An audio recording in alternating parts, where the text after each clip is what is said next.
Good evening and a very warm welcome to all our audiences to the seventh session of Military Literature Festival Lucknow Season 2. A very warm welcome to our esteemed panelists, that is Mr. Andrew Ward from California and Mehru Jafar from Goa. And our guest of honor today, Squadron Leader Rana Chinna of the USI. Special thanks to Andrew Ward, because he has got up very early in the morning to be with us. Thank you so much. You're welcome. Our theme this year is 75 years of independence and armed forces.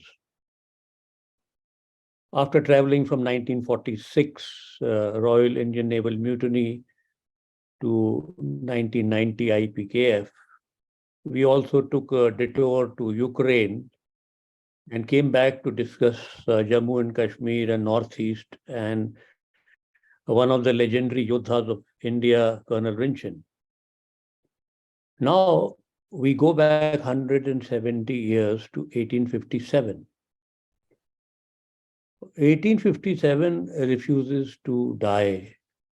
I was reading the book of Mr. Nagar, Qadar Ke Phool, and he said so much has been written, but he's writing in 80s that people are losing interest. So he went around these areas and wrote that great book in Hindi. But interest is still alive. And today we'll get a newer perspective with Andrew, who have researched it for a great deal of time. So 1857 is very important, correctly so, since it was a milestone time in our current history. A reference to Anglo-Sikh wars, Anglo-Maratha wars, Awadh wars, and the Anglo wars in the south are still relevant to some extent. We'll also be visiting Plassey, the battle which changed the course of Indian history, about 3 weeks later when we have a live session at the Lucknow University. 1857 had different hues. Something was happening in Delhi, something was happening in Punjab, something was in Meerut. Bhopal had a different hue at all, totally. Lucknow was different, Awadh was different, and Kanpur was totally different.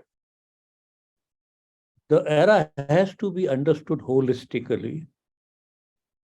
The violence before, during, and after 1857 was also an important feature of this history. So today we will be visiting Kanpur 1857. Moderating the session today is Mehru Jafar. She is an academician, an author, a writer, and also has interest in Urdu works and Shairi.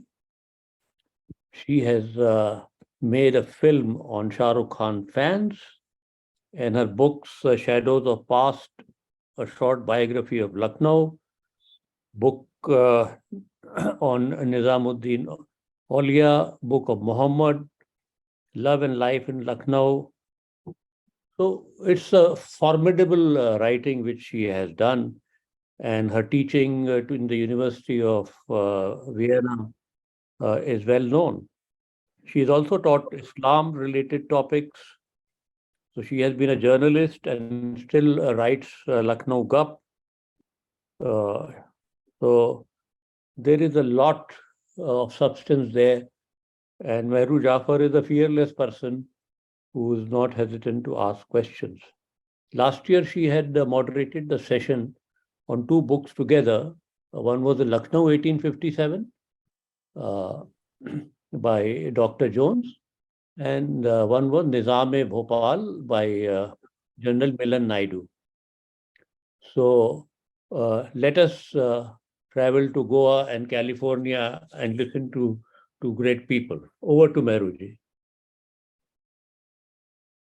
Meanwhile, I'll request Rana sir to talk to Andrew as to how they went about this great project.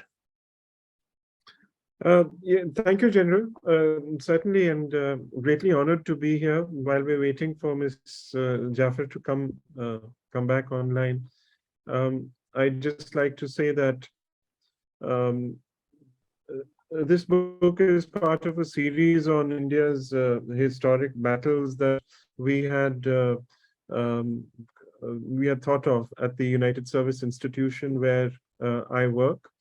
Part of the impetus uh, for undertaking this series is precisely what General H.K. Singh started off with. You know, he said that um, a while ago, somebody said that we might be in danger of forgetting some aspects of our history. One of the things which we're trying to do, of course, is holistically conserve or look at India's military heritage. And when I say look at it, it's in a holistic manner. One of the things that comprises is promoting what, for want of a better word, is known as battlefield tourism.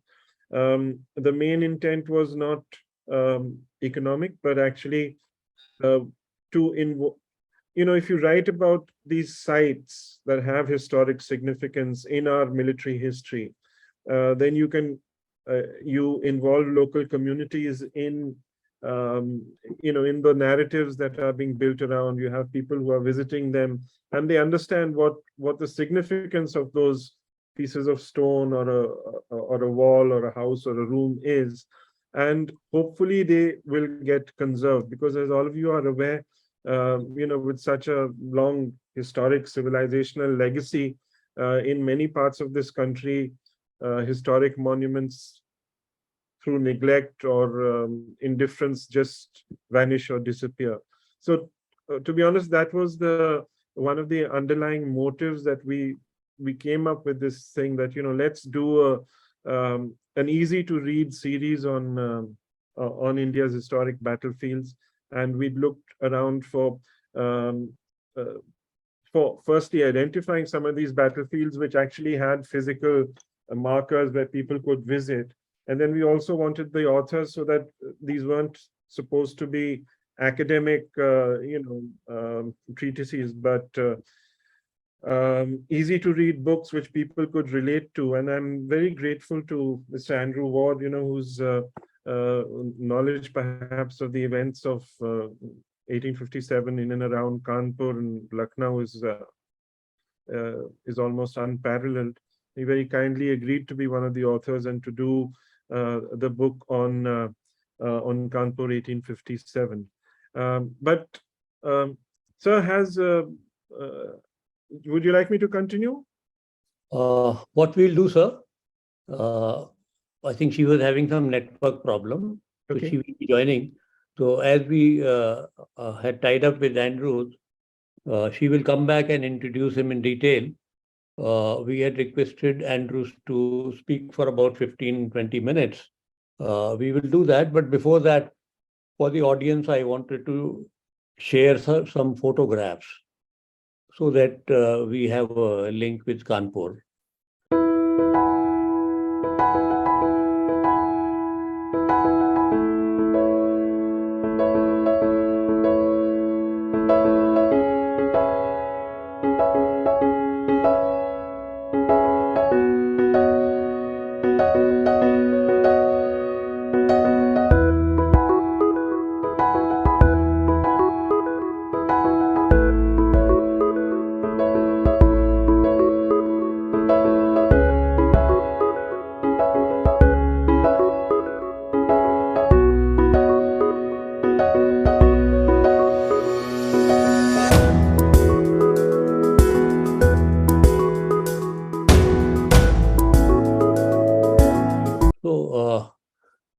These are some of the new and old photographs. One of my friends who is in the audience, some time back when he was posted in Kanpur, in fact, long time back, they discovered a tunnel from their officers' mess right towards the Ganges. Mhm. So it was locked up. And then they opened it and, finally found the route. If you open the thing after tens of years or decades, it's very difficult to get in. And so I will definitely go to Kanpur and have a look at that. Mhm. I will now request Andrew Ward to talk for at length about his book. Andrew Ward. Thank you very much. I want to thank Mehru Jaffer for hosting this panel, and General Hemant Singh of the Military Literature Festival Lucknow for inviting me to speak. And I must also thank Squadron Leader Rana Jinha at the Center for Military and Conflict Studies at the United Service Institution for his invitation to write my guidebook to the Kanpur Uprising of 1857, a subject to which I had already devoted 4 years and over 700 pages 30 years ago. I also want to thank my colleague, Rosie Llewellyn-Jones, for recommending me for this project in the first place. I am honored that my book has been published simultaneously with her excellent, empathetic guidebook to Lucknow 1857. And also my thanks go to HarperCollins India, which gave an unexpected gloss to my book, and whose editors have saved me from many errors and embarrassments. You may wonder why an American should have become so entangled in the history of John Company and the British Raj. But even before my father brought my family to India in 1954, the Wards had already had a little Indian dust in their lungs. My great-great-grandfather, Ferdinand Ward, was a missionary to Madras back in the 1840s. And my mother's Aunt Nancy Spencer was a missionary who died in the Punjab in the 1920s en route to a sanitarium in the Himalayan foothills. But my fascination with Kanpur in particular arose out of my own childhood. I was an 11-year-old living in New Delhi when India celebrated the centennial of the 1857 uprising. By then, I was already suffering for what I have come to regard as a secondhand imperial anxiety. 3 years earlier, when my father had brought us to India, I had been at once bewildered and even alarmed by the deference I was suddenly shown by grown Indian men and women, not only by servants, but ticket takers and shopkeepers who would usher me to the front of the queue. Why did I, this Chota Gora Sahib, get to live in a huge whitewashed house while others lived in hutments like the encampment of partition refugees behind our yard? Why was I chauffeured around in an air-conditioned car while Indians worked or walked or rode tangas and bicycles with such unspoken questions? I felt a kind of tension in the air, as if this could all detonate somehow. And all of Delhi, all of India could overturn this inexplicable social order and come after my family. My fear of such a calamity seemed confirmed when the government of India published an account of 1857 under the title The First War of Indian Independence, and wrote approvingly of a campaign to sweep every European man, woman, and child off the face of the subcontinent. All that, of course, was secondhand, for I was, after all, from a nation that had also shuffled off Britain's imperial coil. But by the time I came to India, the British had been only 7 years gone. The ghost of the Raj, however, still lingered. So even long after my return to the United States in 1959, while my own country started behaving like an imperial power in Vietnam, I became obsessed with the British Empire. Out of an irreligious fear of death, I found myself focusing on the massacres at Kabul, Isandlwana, Khartoum, wherever subject peoples rose up against British hegemony. And when I proposed to write a book about the imperial massacres that punctuated the 19th century, my editor proposed instead that I draw on this imperial anxiety of my Indian childhood and devote an entire book to Kanpur. I had already spent 6 years writing a novel, The Blood Seed, centered around Kanpur, but now I began to research in in earnest. I returned to India several times to root around in its archives and encounter the descendants of Indian actors in the uprising. And I spent months in England plumbing its archives and meeting with British descendants of the doomed garrison. Here is the basic sequence of events at Cawnpore. In the spring of 1857, the East India Company's 4 native regiments stationed in Cawnpore under the titular command of a Maratha prince named Nana Sahib laid siege to a feeble entrenchment into which the local European community had fled. After grueling, bloody weeks under cannon and sniper fire, the desperate survivors accepted Nana Sahib's offer of safe passage downriver to Allahabad. But suddenly, as the garrison boarded their boats, the rebels opened fire. The surviving men were executed and the women and children incarcerated in a complex known as the Bibigarh. 3 weeks later, as a British relief force closed in, they were all put to the sword. When the outraged British reoccupied Cawnpore, they conducted wholesale executions of local people. And as they attempted to relieve the European garrison at Lucknow, barely withstood an attack by a rebel force from Gwalior. You will have many questions that I hope to have the time, memory, and wit to address, but rather than try to cover all that ground, I want to focus my address on a paramount issue that has vexed the story of the Cawnpore uprising for 165 years. Namely, how personally responsible was Nana Sahib for the atrocities that were carried out in his name. In other words, should we deem Nana Sahib an atrocious arch-villain in what the British called the Mutiny of 1857, or a glorious hero of what some have subsequently dubbed the First War of Indian Independence? Like many such questions posed by posterity, it has offered only a choice of extremes. But are there other options, however drab and unsatisfying they may prove? The Raj was largely the result of divide and rule, but on a subcontinent that had already been balkanized by the decline of the Mughal Empire and the rise of the Maratha Confederacy.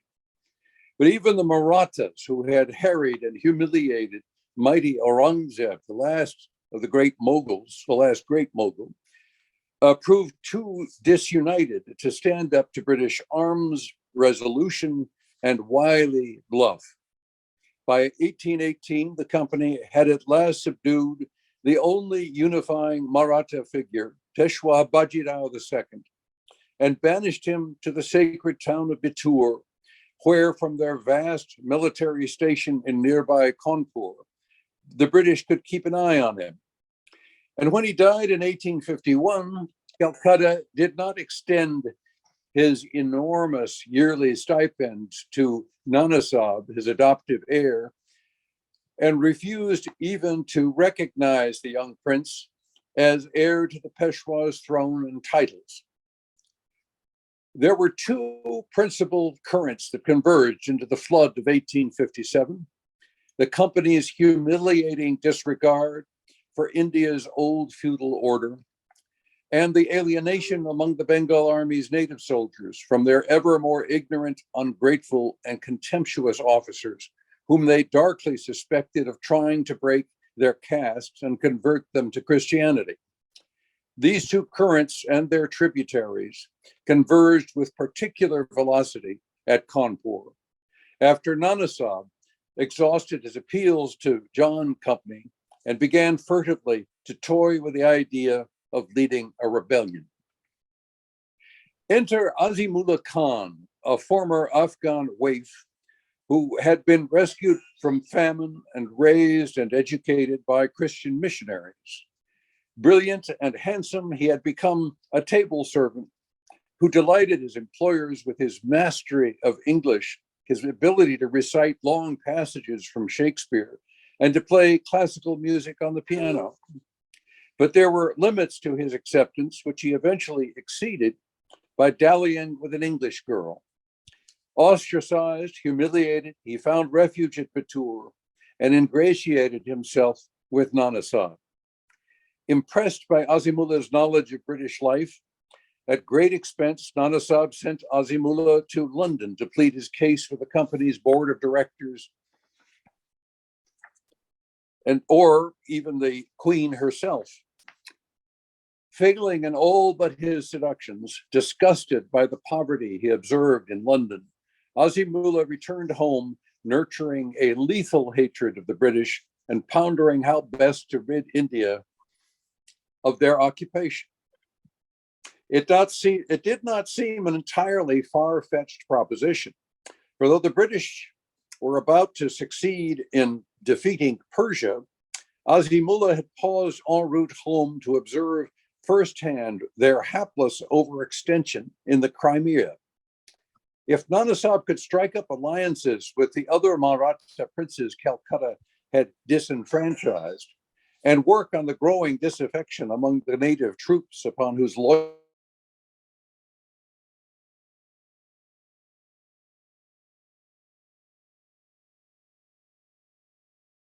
could find themselves outnumbered. Nana Sahib caught to his agent's schemes, but like his adoptive father, he liked to keep his options open.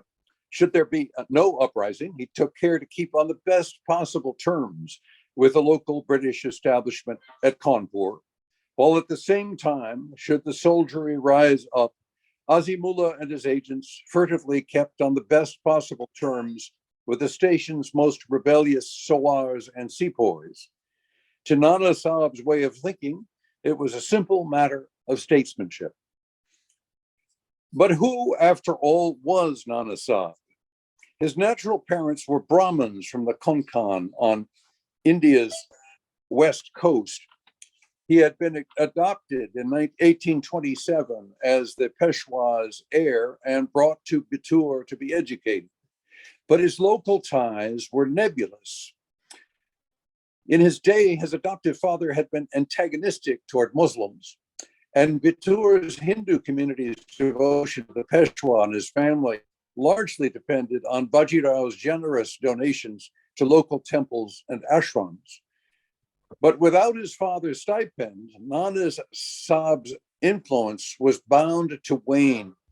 So in some respects, Nana Sahib was thus not a native son, but something of an alien to the talukdars of the region, like a European claimant to the English crown. Though he was undoubtedly painted and perhaps even photographed, no life portrait of Nana Sahib survives. The bizarre portrait I came upon in Kanpur seems truest to the descriptions by those who knew him. Medium height, stocky, with a small mustache adorning his round face. Some described him as a tight man, not fat exactly, but solidly, thickly built. Among the British, he was a generous, even fawning host. And though his invitations to weekends at his estate did him no good with Calcutta, they did win him the friendship of the local collector and membership in the Masons. And so he remains a somewhat muted, foggy figure. It's hard to tell much about his intellect, as what little has survived of his writings may have been the work of his courtiers. And at key moments in the uprising, he all but absented himself. He may have come to life at one of the later battles, riding around on his horse to inspire his followers. But the strategies and tactics his troops employed were not his, but his generals. Nevertheless, especially among his Hindu soldiery, he was a figurehead whose survival had such meaning that during his retreat to Batur and his eventual flight into the Sarai, they would die by the score rather than allow him to fall into British clutches. The real actors at Kanpur, however, were the men who served in his name. His agent and wartime Dewan, Azimullah Khan, his fencing master and strategist, Tatya Tope, his dashing brigadier, Jwala Prasad, the Doabi artillerist, Nana Nawab, his martial brother, Balarao, and the fearless Sawar Tika Singh, and the priests and mullahs who urged them on their way. Each had his own constituency, but during the uprising, Nana Sahib became an object of suspicion, frustration, and resentment for keeping his distance from the fray, for investing his resources too cautiously, for seeming to harbor some residual affection for the British, for favoring the Hindus over Muslims, for failing to commit himself wholeheartedly to the annihilation of John Company. It is therefore difficult, and after years of research, I confess I have not yet succeeded in coming to a satisfactory conclusion about Nana Sahib's personal responsibility for the massacres that indelibly stain the rebellion at Kanpur. The massacre at Sati Chowra Ghat, where the gaunt survivors of the siege were fired upon as they boarded boats promised to them in Nana Sahib's name for safe passage to Allahabad, was, I believe, premeditated, but not necessarily by Nana Sahib, who had, after all, put his royal signature to the agreement. It was directed instead by Tatya Tope, Azimullah Khan, and Jwala Prasad. Characteristically, Nana Sahib was absent from the Ghat, and whether he chose not to despoil his princely honor or was outvoted by the rebels is an open question. Earlier, he had been present when the rebels decided to massacre the refugees who had fumbled their way to Kanpur from Fatehgarh. But perhaps to wash his hands of the whole business, he had departed before the bloody deed was done. What role then did he play in the final outrage at the Bibigarh, where within earshot of British guns advancing into Kanpur's outskirts, the hundreds of women and children who had survived the attack at Sati Chowra were butchered? The Bibigarh massacre and its victims' hurried disposal into a nearby well was, on the rebel side of the equation, the most sanguinary and wholesale atrocity of the entire uprising. And though British atrocities toward any Indian suspected of siding with a rebellion had preceded it, Bibigarh incontestably fanned British wrath. I am not casting doubt on Nana Sahib's role in order to attack or defend him. He claimed during his flight to Nepal that the sepoys were to blame for all that transpired at Kanpur. But be that as it may, his passivity and haplessness was almost as shameful as if he had personally fired on the boats at Sati Chowra or wielded a sword at the Bibigarh. After his escape into the hills, the British lost track of Nana Sahib. Some claimed he died of the ague not long after entering the pestilential Sarai. What became of Azimullah was never determined. Others said Nana Sahib roamed the presidency for years, addled, ragged, disguised as a mendicant. But it cannot be said the British moved heaven and earth to find him. For as the now imperial government began to realize, had they caught him and placed him on trial, Nana Sahib might have put up a convincing defense as the unwilling figurehead of a movement he could do nothing to control. Better to leave him rotting in the Sarai, they figured, or wandering the plains in penance than risk his exoneration. So for me, Nana Sahib Peshwa Bahadur rises to neither exalted extreme, but ranges somewhere between two poles as a vacillating villain or a most unworthy hero. So now, if you accepted him, it's 5 o'clock in the morning here, and I'm in my 70s. I will try to remember what I determined in my 40s, and I'll be happy to address any questions or observations you may have. Thank you. Mehruji?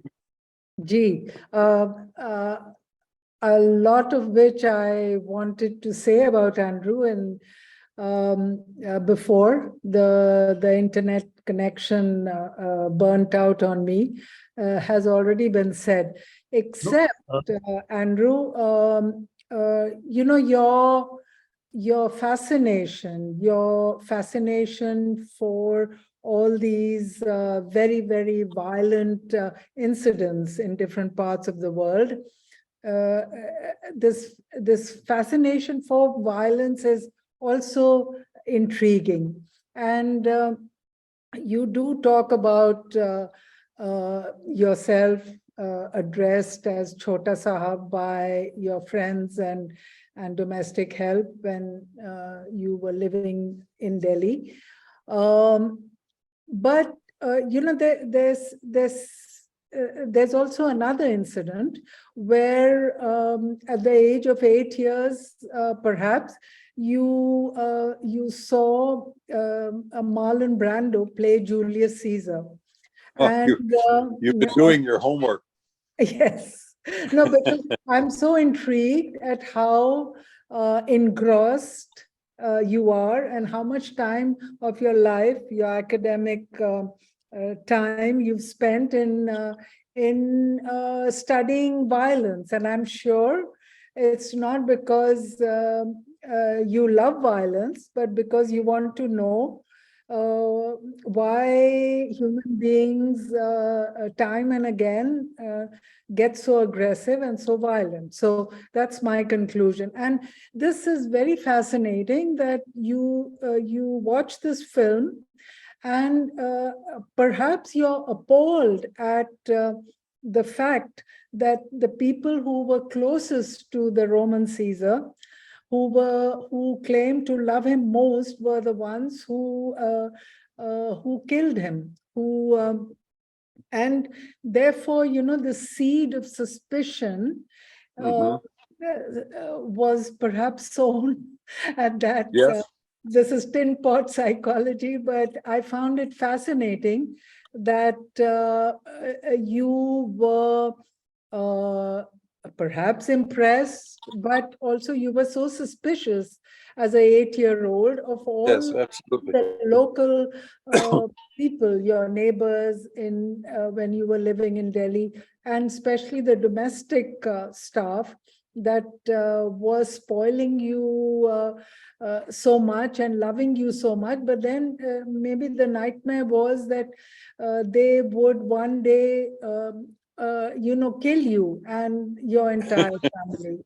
So this mindset goes into researching, you know, and you've also researched very violent events taking place in other parts of the world.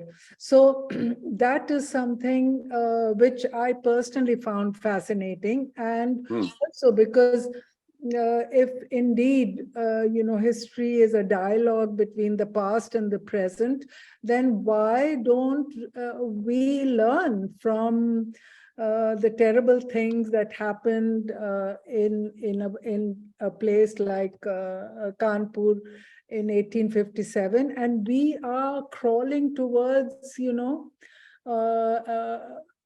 similar behavior and perhaps, you know, similar results. So there are a couple of questions. The first one is, you know, Kanpur, the book we are discussing today, is just an abridged version of the longer version, which is called Our Bones Are Scattered. I know you took this title from a grave. From the Psalms. Yeah. Yes, which is taken from the Bible. But when you were writing the incident, the massacres at Kanpur, were you thinking only about the scattered bones of the colonialists, or did you also have were you also thinking of the local people whose bones are also scattered all over the battlefield? Absolutely. Everyone involved. The scale of killing on both sides. The scale of killing by John Company's troops far exceeded what happened in Kanpur, the hangings and blowing from guns and all the rest of it. But yes, I remember a critic who hadn't read the book assumed that I was just talking about by our I meant members of my race, I guess. But no, I meant everybody. It was a peculiarly sanguinary episode in human history. It really was, and that the garrison included women and children. Well, there were villages that were put to the torch, and women and children died in those attacks by the company troops. So I hope that anyone reading the book doesn't take sides really, but sort of recognizes what I'm writing about is a very mysterious and unfortunate aspect of human nature, which has to do with a sense of alienation from groups that harbor an enormous amount of resentment against each other, and whose prejudices are easily whipped up by demagogues, whoever they may be, and there were demagogues on the British side as well. So I think my fascination is with violence, but it's also with human resilience and how people behave. Some people behave under extremists. There are acts of heroism in this story, and I have never subscribed to the idea there's anything glorious about war.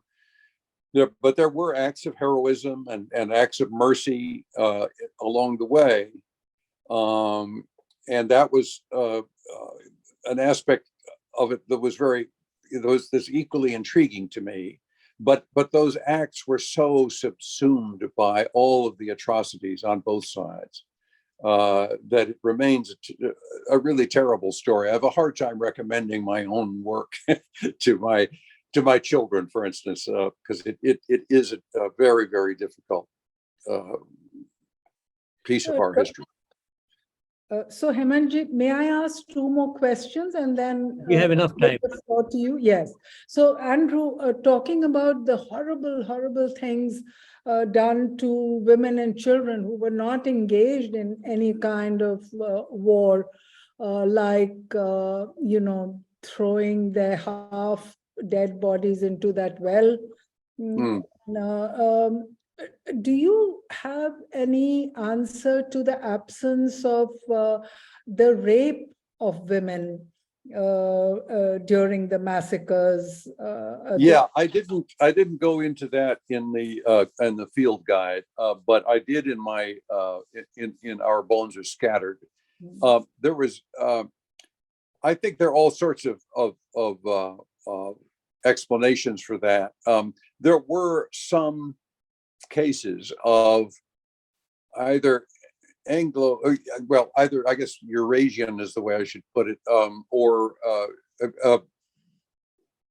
women being abducted. There's one case of that with Amy Horn at Kanpur. Another one was General Wheeler, who was the commandant at Kanpur. His daughter. But looking at the 19th century on issues of rape, Wheeler's daughter decided she would rather live with her captor's family in the bazaars in Kanpur than face the contempt of the British public. She died as an old lady and used to visit a local woman and try on British clothes. But otherwise, she was a sorried wife. But in general, you know, there were issues of caste and a notion that really the only way to get rid of the British was to get rid of them root and branch. That though the idea was not to assimilate, but to annihilate the British, because they were so mysteriously powerful to be such a minority in India, and to be so powerful was almost a mystical question among the rebels. And Azimullah Khan especially was determined that every British person, man, woman, child, infant, had to be massacred in order for a way to have a way of guaranteeing the British were never going to darken the door. But there were several commissions that were assigned to determine what happened. Why weren't English ladies raped? Or were the question for the commission was, were any of them raped? And they never found any evidence of it. Mm-hmm. Which is, you know, it goes. I don't know. You know, there's also I think there wasn't anything very attractive about British womanhood. You know, memsahibs were hated figures in many compounds, and I don't know. My suspicion is there may be some, you know, an exception or two along the way, but considering the numbers involved, it was basically not a feature at all of the mutiny or the uprising, as they. Well, rape is an act of hatred, but as you said, maybe impregnating the enemy's women was not an alternative, because it was annihilation. You know, if you impregnate a woman, then you're populating that community. But you know, talking of Nana Sahab and Azimullah, how much do you think their involvement in the war in Kanpur was due to the personal grudge that they held towards the British? Nana Sahab's pension was stopped. You know, the pension that his father got during exile was not allowed to him. Azimullah lost his job because of his dalliance, you know, with somebody in the family he worked for. So how much was it love for the nation and the desire to liberate the population, ordinary population of India, from the clutches of colonialism? Or how much was it just to take revenge on the British for the personal hurt caused to them? I think it was predominantly the personal cost, the personal losses that they had experienced under the Raj. Nana Sahib was entering a kind of limbo with his stipend cut off. He was going to exhaust his treasury, and it cost him his status. It was dwindling, and you know, he was determined to he was determined one way or another to restore his position in the feudal order. Azimullah Khan, I think it's a much more personal motivation. I think he was sort of disgusted by England when he went there to represent Nana Sahib's interests. Here, Britain had had been, or the company anyway, had been extolling Britain to their, the subject peoples, and whenever one of those subject peoples went to England, they were always astonished and horrified by the amount of pollution and filth and poverty that they observed, and the brazenness of British society, and for Azimullah Khan, it was proof of the falsity of British liberalism, which he'd already experienced when he was, exiled from Kanpur's British community. And so, it was for him, it was also just a question of, let's call these people's bluff. They have bluffed their way into this, and they are using our own people in their armies against us.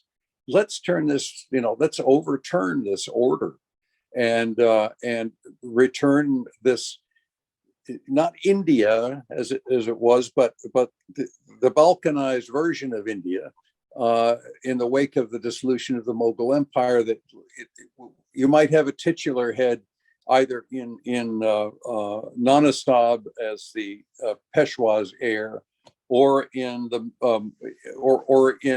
great Mughal in Delhi. But the idea of an India was largely a British invention, and not a goal of the feudal order was balkanized. Mhm. So back to the geographical area we know as Kanpur, one can understand people, the British, wanting Delhi, the Mughal capital, or even Calcutta, and of course Lucknow, the affluent capital of the very stylish Nawabs. But Right. how did Kanpur, this unexciting, dust-laden area of this part of the world, become such an important center stage of extraordinarily sensational events that took place in 1857? What was the strategic importance of Kanpur to the East India Company and to the Indian rebels?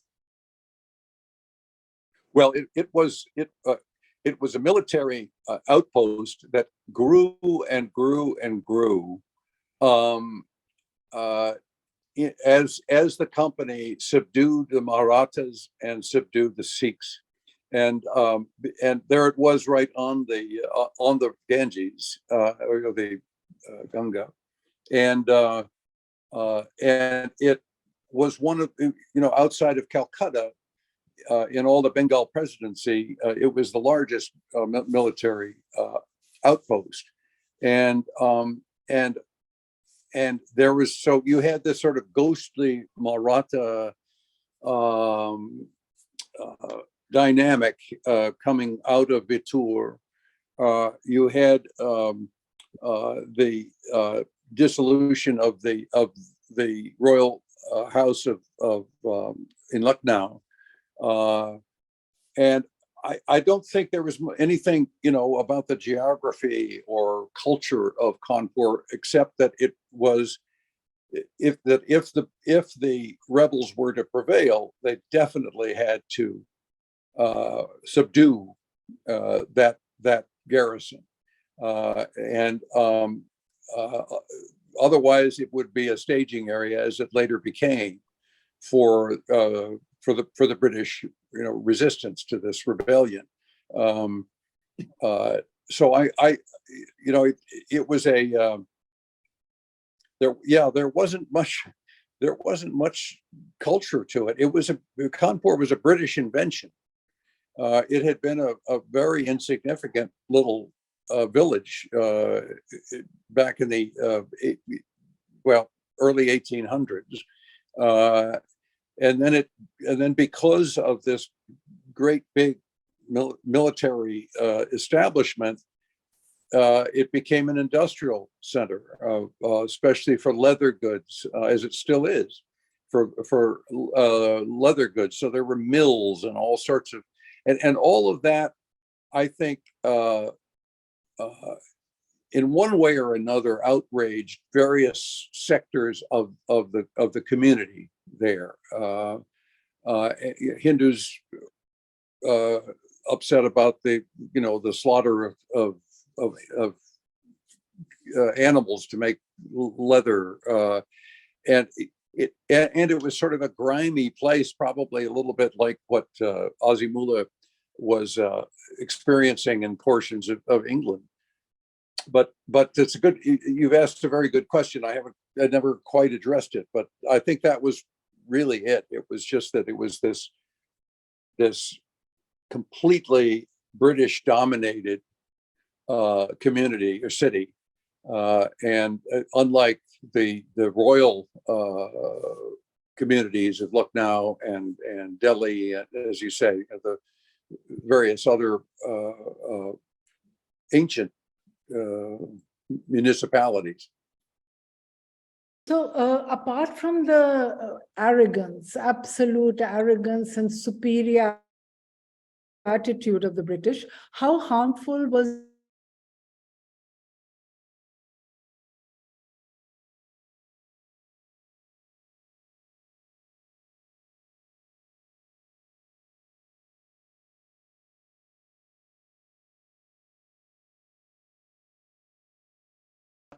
Ever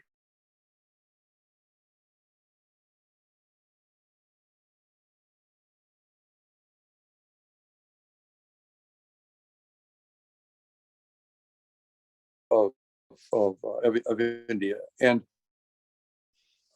so there were those early on who understood what how dangerous that was to when you assault people's identities, you are really playing with fire.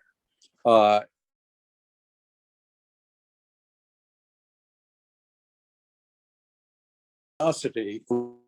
think it arose out of the need for the British public, which was already experiencing a wave of fundamentalism. The need for the British public to think that there was some moral excuse for the subjugation of other people. It has extended all over the West to, I mean, slavery was defended because we were going to turn these heathen into Christians, that kind of thing. I've written a great deal about African slavery. And I think the British needed an excuse, a defense for what was essentially a mercantile operation. But they wanted to feel that they were spreading civilization, and you can't do that unless you're converting, civilizing Indians by turning them into Christians. And this became a more potent dynamic, generation after generation of British soldiers who came, and they're British civil servants and officers who came to India up until the mutiny, where they were, they called them new lights, and there's one Colonel Whaler, I remember, who was who would sermonize in front of his troops, and in Meerut, that part of the problem there was this suspicion, which was perfectly justified on the part of the sepoys, that this was what eventually Britain intended to do, was to convert everybody, break caste, and convert everybody to a Christian. So what is the role of God and religion in wars? Are wars really over devotion and love for the creator of the world? No. Wars are, wars are failures. They are political cultural, social, they're failures. They're the symptom of political failures. And I, you know, I think I have a kind of prejudice that I probably ought to see a psychiatrist about. But I recently have done several tours of India to look at ancient statuary with a friend of mine who's a sculptor, and I had paid so much attention to this history of the Raj that I hadn't really looked.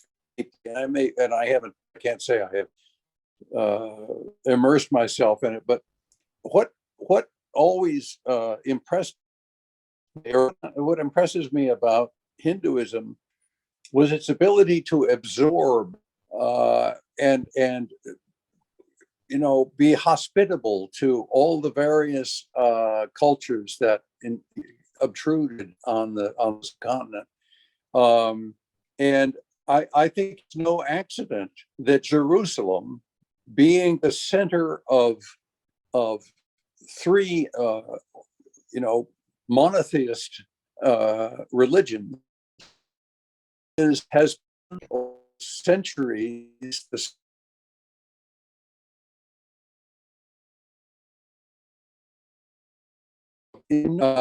whereas the subcontinent, I hope, may continue to be, you know, to avoid the kind of conflict that has overtaken just about all the other conflict or continents in the world, especially Europe. And I think Hindu fundamentalism is a sort of contradiction, that its ability to embrace so much from other cultures over the millennia has been its saving grace, and a saving grace for India. Mhm. So, Hemant, I have one more question, last question, which I could ask before we end the discussion. I don't want to hog all the time. If you like, I can ask it now, or give you.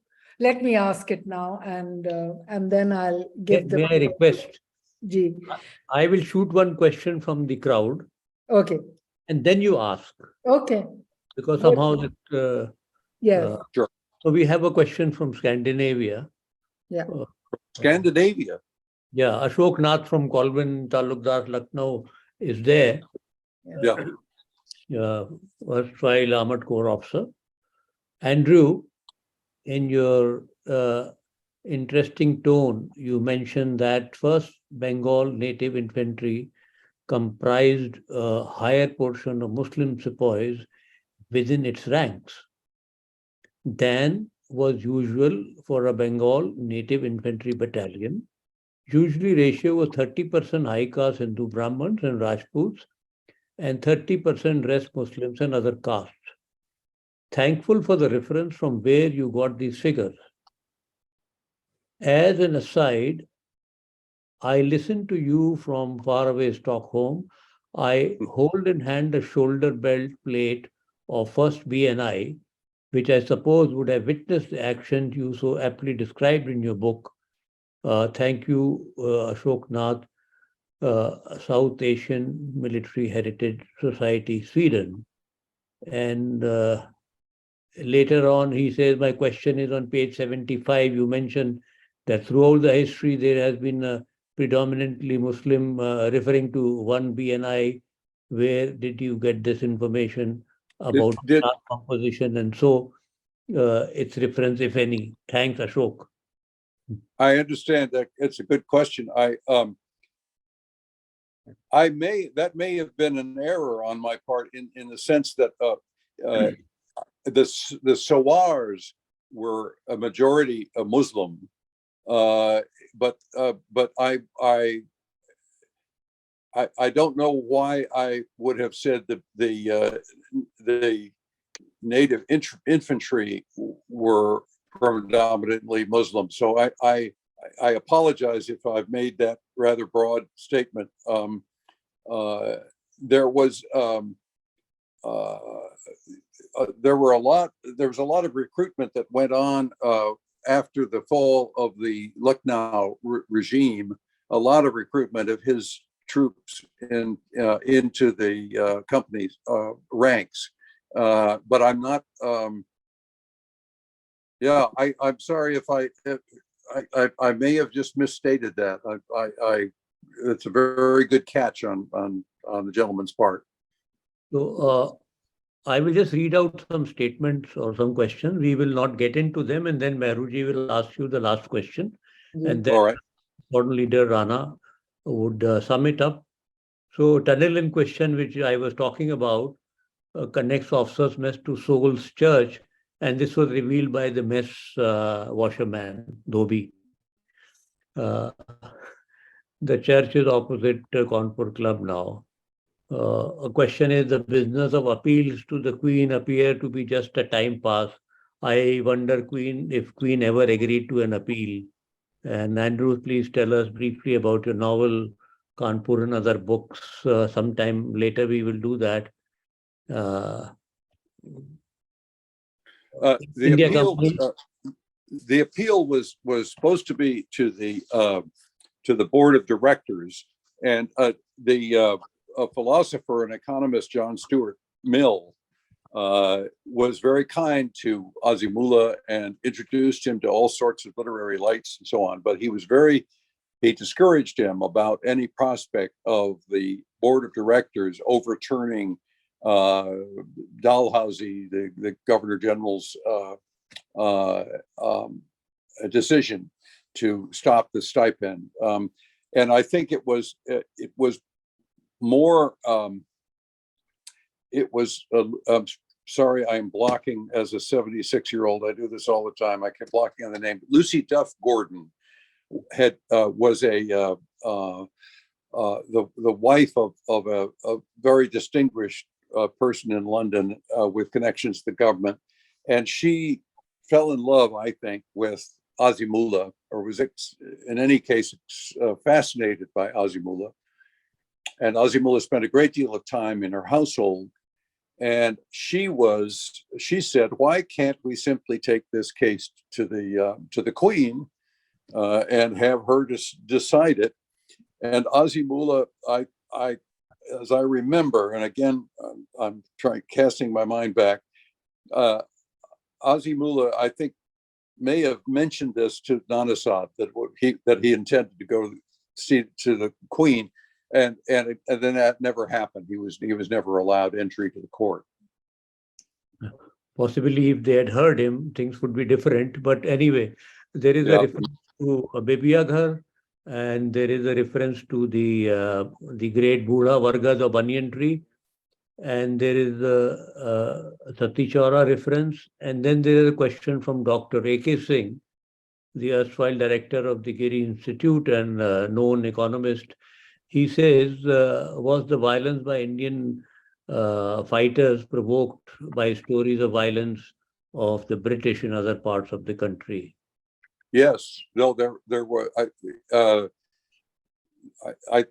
think the Nana Sab's court and his officers were well aware that atrocities were being committed by the British in Allahabad. General Neil strung an enormous number of people up, including little boys who'd marched around celebrating the rebellion by playing on a drum. So yes, I think it was. It was definitely part of the. Again, I keep using the word dynamic, but that they were aware that this force, the expeditionary force under Havelock, was committing all sorts of acts of terrorism along the way, to the point where no one would supply the expeditionary force for fear of being lynched, and so they they ran out of supplies along the way as a result. Yes, I think I said in my remarks, and I certainly said it in the book, that yes, that the rumors of and actual reports of atrocities by the advancing expeditionary force had a lot to do with the calculations that Nana Sahib and his court were making. There are some more question statements, but we'll not get into them. So last question from Mehruji, and then Squad Leader Chenna. Yeah, now that it's, I don't know if it's established, but it certainly was mentioned here that acts of generosity, hospitality, friendliness, kindness are certainly not weaknesses, but virtuous and practices of great strength for any human being or society to practice. Despite that, our world seems to be inching towards more and more violence with hateful talk, increasing lynching. How similar do you think our world today is to that of 1857, when the terrible, unfortunate Kanpur massacres took place? Well, I think it's I shrink a little bit from comparing so today's culture with 19th century India. The more you look at it, the more alien, at least for me, it seems. Partially because, well, I think in all over the world, one thing that's changed is the level of communication. It's very hard to hide your crimes. Even Hitler couldn't do it, and yet, I think we make a mistake if we look down our noses at the 19th century, having experienced, as I have anyway, the 20th century, which saw atrocities that absolutely dwarf what transpired in the mutiny. So I'm afraid I get more and more discouraged about some fundamental aspects of human nature and how easily people are driven into acts of discrimination and acts of war on the flimsiest pretenses, and how toothless the so-called civilized world is in saving us from our worst selves. Thank you so much. Thank you, Mehruji. Thank you. And thank you very much, Mr. Andrew Ward, for this profound and serious discussion, which is very relevant even today. And now I'll request Squadron Leader Rana Chenna, the foremost caretaker of the military history in India and at the USI, United Services Institute, sum up today's session. And after that, I will give a vote of thanks. Thank you, General H.K. Singh. Very kind of you. I won't take too much time. It's been absolutely fascinating listening to Mr. Ward, and of course the discussion that followed by Mehruji. The last point which you raised, ma'am, it's interesting because the world today, as in this part of the world, our concept of time, unlike the West, is not linear, it is cyclical. So time follows cycles. And I find from my little study of history that we tend to forget as a species, the human race tends to forget the lessons it has learned. And, we need to, I think, periodically keep reminding ourselves or be reminded of the consequences of certain actions or the lack of them. we are seeing, you know, I mean, it's a different topic altogether, but I just thought I would make a remark on that. It was fascinating to hear Andrew's take on, you know, on the events and the personalities that that shaped the uprising of 1857 in and around Kanpur. A couple of things I think which struck me were, one was, you know, the linkage between personal humiliation, that sense of humiliation that was felt, whether it was by Nana Sahib, whether it was by Azimullah, and the similar imperatives, or rather impetus. It was similar things which acted as a catalyst subsequently for the Indian freedom movement, particularly amongst you know, the better educated Indians, when they found that they were as good as perhaps the colonial administrators, but because of the reason of their color, they were kept out of their clubs. They were not allowed to mingle with them, and there was a very positive sense of discrimination, and that is what they sought to redress initially, but then that gradually keeps growing on, takes on from a demand for home rule, for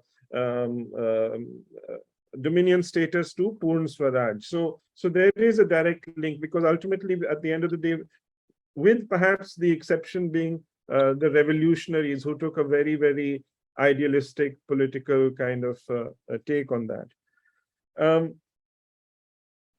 I also was struck by the similarities between the situation of Nana Sahib, who was kind of the titular head at Kanpur, and that of the House of Taimur under Bahadur Shah Zafar. Both of them were, Nana Sahib, his pension and his perks and privileges had already been cut off, and the Mughals were aware that with the death of Bahadur Shah, their perks and privileges and all that went with it were also going to be cut off. In all probability, they would have been evicted from the Red Fort and assigned to some small pension, some small area after that. So to what extent these things influence them or their acts within the uprising, I think is again a very fascinating subject. So I would say that lastly, I mean, as I started off by saying right at the beginning, one of the reasons why we decided we'd institute this series was that we wanted to link the sites, the actual sites where these things had happened, and make mention of them, so that these little books, they're well written, they're easy to read, but they also serve as a kind of a guidebook. So for somebody who's visiting that place, he can read about some of those areas and actually go and visit them. So I won't take up too much time. I know we've already perhaps crossed our allotted time. So thank you very much, General. It's very kind of you. And thank you, Mr. Ward. And thank you, Meherji. It's been an honor listening to all of you. Andrew Ward is an expert on Kanpur, and Llewellyn Jones is an expert on Lucknow. And that is so very interesting. You can see Azimullah's portrait, supposedly made by somebody in England, behind me. I wonder how interesting this movie would be if a film has to be made on him. And it has so much of interesting characterization and the locales. It's fascinating. Let the peace prevail. But it is found that revenge is the second most dear emotion in the various hierarchy of emotions which human beings have. So where is the threshold when you allow a situation to get out that revenge starts becoming the compassionate emotion? That is where the key may lie. Ganga or the Ganges has played a great role in history of India, in the earlier history, medieval or Mughal time, and then the Britishers tamed it. Although in Kanpur, they came to rue it. So we are toying with the idea next year to do a collage of sessions based on Ganges. You know, when the Cholas came and this thing and the forts along the Ganges, and how the battles were fought, and going right up to Plassey, and how the Mughal navies entered. So let us see how we develop it. So these are the matters of Ganges and the matters military and the geopolitics within India that time. Our next 3 sessions will be culminating sessions related to 75 years, that is 75 years of war films in India, and 75 years of odds and challenges which Indian Army has faced, or Indian Armed Forces, and the culmination of 75 years, which would go into the National War Museum. So what stories we tell there. So with that, a thank you so much profusely from all of us at the MLCFF and the Literature Festival Lucknow, to our audiences who have listened attentively, and Squadron Leader Rana Chinna for being our guest of honor, and most of all to Andrew Ward for writing these books and taking up the serious kind of writing, and also 5 o'clock in the morning talking for almost an hour and a half, and Mehruji for asking some intriguing and penetrating questions. We are enriched. With that, we will wind up, and thank you so much, sir.